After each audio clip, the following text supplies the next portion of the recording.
us, Pastor, to allow us na magkaroon ng ganitong program, na magkaroon ng youth night with the guidance of our pastor and his wife, Sister Lenny Panta. So, we would like to appreciate makaisuunan ang inyong pag-allow sa atuan. Even though sa mga Pastor. Dagang salamat sa inyong tanan, sa mga negosyo na willing na nagtabang ni ini nga burato. Gano'n na langin kaninyo sa mga nag-effort ni ini nga event, sa mga young people nga taliwala silang kagwa pa karon. Ano na yung mga sakit nga hamot sa sikam tax nga gahin kayong call. So salamat kaayo ang Diyos gapon magpanalangin ka ng tanan. As we go on sa atang service mga kapatid, let's enjoy. Tapos budol fight, saging ang plato. Sa theory. Oh, ito lang guys yung kakaiba dito. Kasi naka-nice din sila, tapos ayan. With Atlas. Hello guys, hello. Hi. We have request kay Brad at kami nagiging mga social times. Okay, as I request Brother Abon.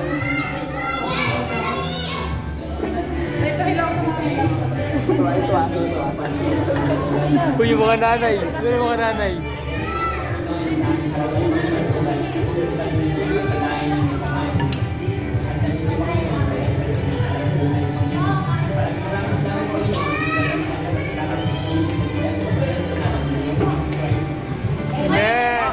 Alata naka-formal ah. Bokbakan eh. Ah, naka-tuxedo. Grabe.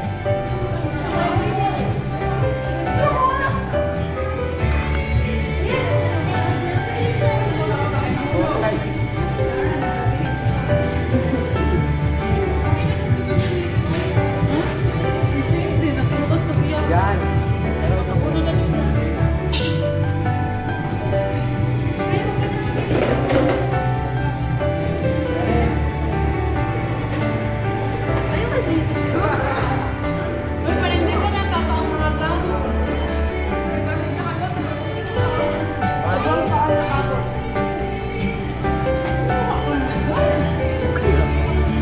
Sino ba yun?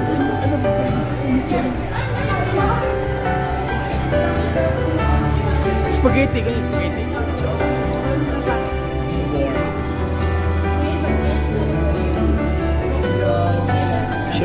Share. Pasa.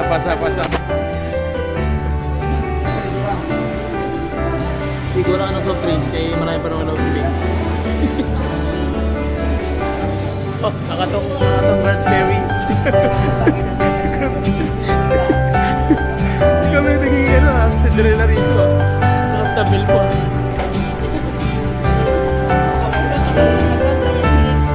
Nakakarin yung pantay. Abisin kayo. Kain tayo. Talong lang.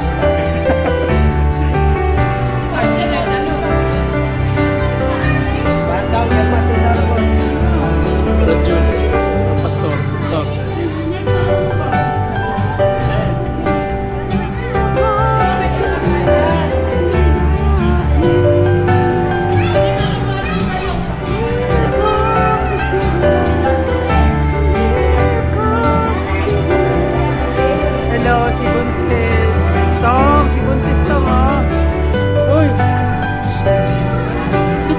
Papa, si Buklet, yun. Nakabanda sa kaldero, baka tanga ng aso eh. Bante sila sa aso. Guys!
barbecue. Wala pa tayong kain.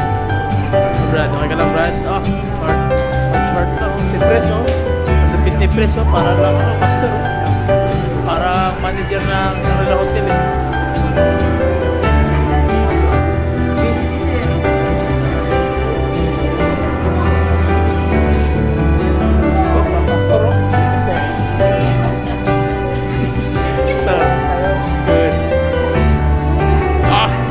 Ano? Pastor? Ang pastor ng Makaro? Future pastor yan. Mga ganyan mga pirata yan. Pastor's wife, oh? Pastor's kid.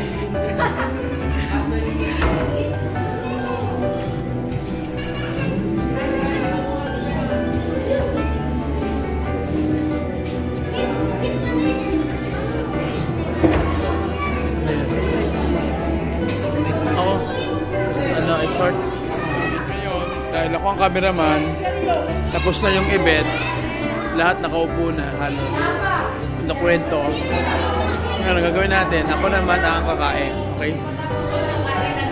So ayan. So ito yung titirahin natin ngayon guys. Yung pinaka masarap na event. Yung parang ikaw na lang magsisimot ng natira. So kakain pa tayo kasi gutom na tayo eh. Okay, so mag-spaghetti na lang ako. Ano, may ulam naman dito, may chicken. Kung sinong gusto ng chicken, pwede pa naman siguro tirahin to. Chicken, may talong pala tira. Ulo na konti na lang talaga yung tira niya. Pero, syempre, budol pa ito. Pwede pa siguro tirahin to. May konting kanin. Yan, may buntot ng isda, may tira. Okay, pwede pa siguro tirahin to. Chicken, lalang chicken. Pero meron pa naman siguro konti. Pwede pa itong katkatin itong gilid na ito. Ano, pwede pa yan. Ito rin, pakpak.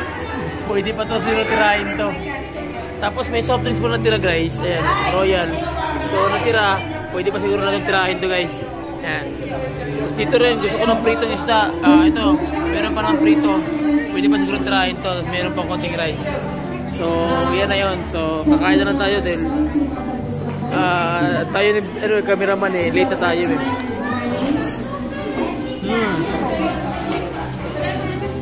Lodo ko yan. Masarap yan. Luto ni Maria. Okay, so hindi pa tayo kumain pero tawag na tayo ng ating tungkulin. Mag-picture pa daw ako kasi kaya na. So hindi pa tayo kumain dahil nakakaya naman dahil cameraman tayo. Tawag na tungkulin. So balikan na natin to. Picture na picture. Wait lang. Subo muna ako kadali. Right.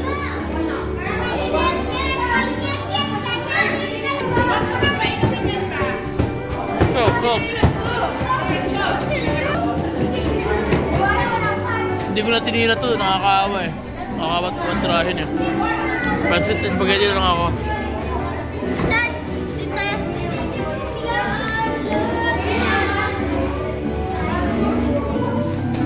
Okay. Gusto mo na ako. Lumabas ka dun. Lumabas ka dun. Kaya kanina pa yan. Nagkatuhan na yun. Hindi ako picture. Yeah.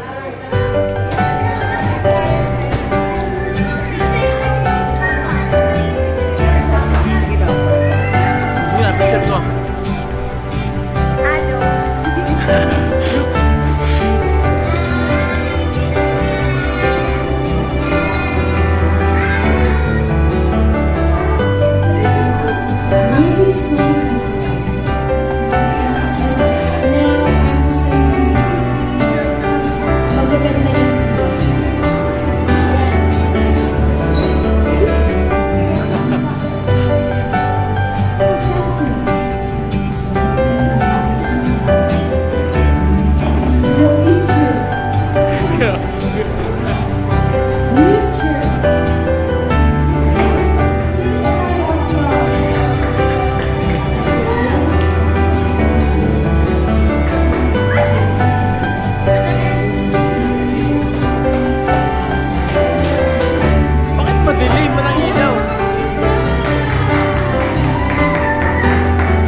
1, 2, 3, go. Smile.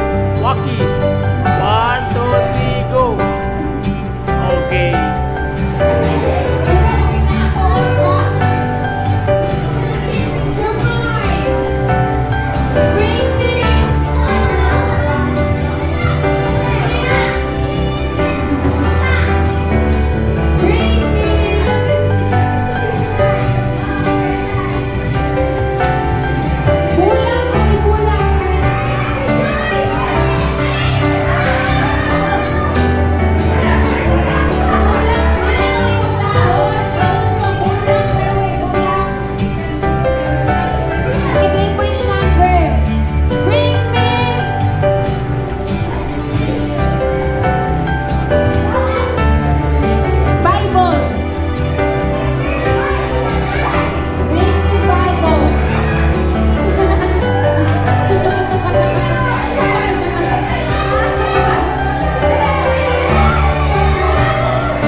Especially dun sa mga LDR. Ayan. Para sa inyo to. Sister, Ara. So, okay na.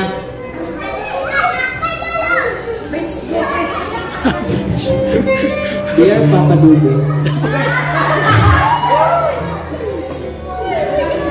Joke lang, hindi yan. Padudot ah. LDR. Relasyong lupa at langit ang pagitan. Dahil sa distansya ang dahilan. Relasyong iniiwasan ng karamihan. Dahil sa iba, ito ay walang patutunguhan. Dahil puro pangako lang kung minsan. Ito yung relasyon na puno ng sakripisyo, pagtitiis, at pagtitiwala. Lalim ah. Relasyong puno ng paghihintay, puyatan, at minsan, pagluha. Yes sir. Yung tipong minsan, napapagod ka na, pero di mo maiwasang sumuko. Dahil mas matibay ang pagmamahal mo sa kanya. Yung tipong, iiyak ka na lang, dahil miss mo na siya. Bawat araw sa paggising mo, siya agad ang naiisip mo. Hindi mo man siya makasama, pero isang tawag niya lang, masaya ka na. Pasyaray! LDR. Para lang yan sa tasyong pinasukan. LDR. Para lang sa dalawang taong marunong. LDR. Para lang sa taong malayo man ang mahal, hindi siya maghahanap ng iba. Sa mga taong nagsasabing ang LDR ay hindi magtatagal at pagsamantala lamang, subukan yung pasukin ito nang maintindihan nyo ang saloobin ko. Hindi distansya ang dahilan para masabing ang isang relasyon ay pangmatagalan. Hindi sa lahat ng pagkakataon, pag malapit, ay masasabi natin na sila ay walang hangganan. Magkalayo man, maaari pa rin maging matibay at masaya. Dahil ang salitang kontento ay nasa inyong dalawa. Hindi porkit magkalayo ay maghihiwalay na, at hindi porkit magkalapit ay kayo na. Dahil ang landas nyo ay pwede ding mag-iba. Hindi porkit hindi mo siya kasama, ay may iba na siya. Dahil kung talagang mahal mo siya, magtitiwala ka na walang pagdududa. Oo, mahit, magkalayo kayo. Hindi mo siya makasama, hindi mo siya mayakap, o mahalaga naman lang. Pero may tanong ako, yun lang ba ang basihan? Yun lang ba ang basihan ng relasyon pang matagalan? Hindi mo man kayo magkasama, ang mahalaga, puso't isipan niyo ay isa. At hinahanap niyo ang bawat araw na matatag para sa may manalo ang relasyon simulan na. Tiwala lang, hindi sa lahat ng pagkakataon ay magkalayo kayo. Dahil malay mo, sa paggising mo, mukha niyo sa iyong bubungan at magsasabing, mahal, salamat. Salamat dahil hindi ka sumuko. Salamat. Salamat dahil hindi ka bumitaw. Salamat dahil ang tao na nagkatid sa akin nung ako'y umalis ay naghintay pa rin hanggang sa aking pagbabalik.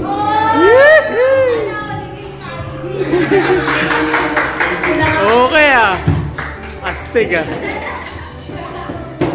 That is Brother Francis Talent. For the next one, we have the girls.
Bye!